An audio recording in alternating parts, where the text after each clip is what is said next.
Hello friend, good morning. कैसे हो आप? उम्मीद करती हूँ आप सब अच्छे होंगे, स्वस्थ होंगे, मस्त होंगे। तो देखिए दोस्तों, जब कोई आपकी ज़िंदगी में ऐसे लोग भी होते हैं जो आपको जीने नहीं देते हैं। कभी कभी ज़िंदगी में ऐसे लोग भी मिलते हैं जो हमारे जीना मुश्किल कर देते हैं। वह हर कदम पर हमें गिराने की कोशिश करते हैं, हमारी मजाक उड़ाते हैं, हमारी खुशियों को छीन लेना चाहते हैं। ऐसे लोग केवल तुम्हारे जीवन में नहीं, हर किसी के जीवन में होते हैं। लेकिन सवाल यह है कि जब कोई तुम्हारा जीना मुश्किल कर दे तो तुम क्या करोगे? क्या तुम हार मान लोगे? क्या तुम वही करोगे जो वह दुश्मन चाहता है? खुद को कमज़ोर साबित कर दोगे, या फिर इस खेल को समझकर ऐसा शतरंज रचो कि ताकि सामने वाला खुद ब खुद घुटने टेक दे? अगर तुम वाकई में ज़िंदगी को अपने हिसाब से जीना चाहते हो तो लोगों की बातों पर ध्यान मत दो। ध्यान उस पे दो जो अपने जो कर्म है उस पे ध्यान दो। अगर दुश्मन चाहता है कि तुम उसके तलवे चाटो और उसकी गुलामी करो और वो जो के वही करो, तो ये गलत है, ये तुम्हें नहीं करना चाहिए। नीचा दिखाने पर हर कदम पर वो नीचा दिखाएगा, लेकिन कोई बात नहीं, अगर जो सही है ना वही सही रहेगा। गलत हो तो हमेशा गलत ही रहता है। तो गलत तो जो जिसकी सोच ही गलत है वो तो हमेशा गलत ही रहेगा ना, क्योंकि उसको तो पता है कि मैं कहाँ कमज़ोर हूँ, ये बात तो उसको पता है। तो उस हिसाब से अपने को कोई मतलब नहीं है इस दुनिया में। अगर कुछ बड़ा करना चाहते हो तो तुम अपनी शर्तों पर अड़िग रहो। अपने जो शर्त रखी है उस पर अड़िग रहो। तुमको बड़ा करना है या अच्छा इंसान बनना है तो उस पर तुम्हें अड़िग रहना पड़ेगा, क्योंकि तुम्हें अपनी काबिलियत पे ध्यान देना पड़ेगा। तुम्हारी समझदारी से और सफलता पाने के लिए तुम्हारी समझदारी ही तुम्हारे काम आएगा, लोगों की समझदारी नहीं काम में आएगा। लोग तो चाहते हैं कि आप उनसे उनसे पीछे रहो, उनके सामने भीख मांगते रहो, ऐसे तो लोग चाहते हैं। तो लोगों की बातों पे ध्यान देने की ज़रूरत भी नहीं है। क्या तुम उनसे डर कर अपना फैसला बदल दोगे? नहीं। क्या तुम उनकी बातों से सच मान लोगे? नहीं। खुद को समझदार साबित करने के लिए अपनी बात को सही कर और मजबूत और अच्छी तरह से टिकाना पड़ेगा। अपनी ताकत को पहचानना पड़ेगा। सोच को समझ लो, ताकत को पहचान लो।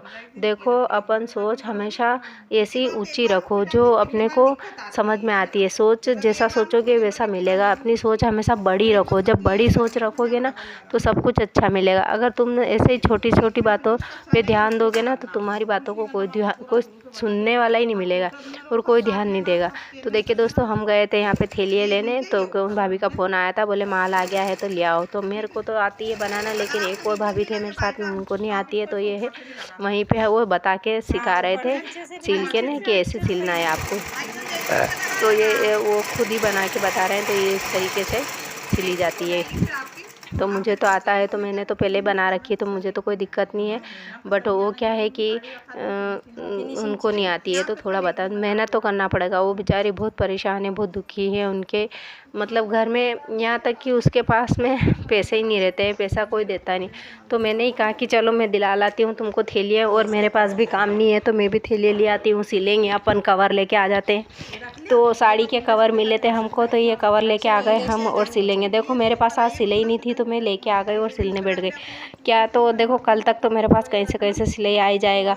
तो मैं ऐसे ही फ्री कभी नहीं बैठती हूँ, फ्री बैठने का मेरा मन ही नहीं करता है, क्योंकि मैं खुद ही फ्री नहीं बैठ सकती हूँ, क्योंकि मेरा मन करता ही नहीं है। और मुझे तो काम चाहिए। काम जब तक नहीं होता है ना मेरे पास हाथ में, तब तक मुझे अच्छा भी नहीं लगता है। मैं सोचती हूँ कि मैं क्यों 10-20 मिनट बिगाड़ूँ, क्यों मैं आधा घंटा बिगाड़ूँ।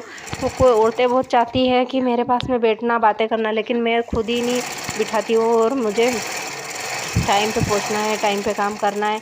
मेरे पास एक काम तो है नहीं, मैं 2-3 काम करती हूँ, तो मेरे को टाइम मिलेगा कहाँ से? तो इसी तरीके से मैंने ले लिया कि नहीं यार, अपने करना है, अपन कर लेंगे और मिल जाएगा इतना टाइम। तो क्योंकि अभी सिलाई मेरे पास में कम थी तो मैं लिए। मेरे को फ्री बैठना अच्छा नहीं लगता है, और फ्री में बैठ भी नहीं सकती हूँ। मैं चाहती हूँ कि मैं फ्री नहीं रहूँ, क्योंकि वो कहते हैं ना कि खाली दिमाग शैतान का घर। तो खाली रहता ना दिमाग, तो उसमें फितूर उत्पात मचता है, दिमाग फितूर करता है और उद्दम मचाता है। तो वो चीज़ें मेरे को पसंद ही नहीं है। तो देखिए यहाँ पे मैंने 100 कवर लेके आई थी, तो मेरे 100 कवर ही मैंने आज सिला के रेडी कर लिए।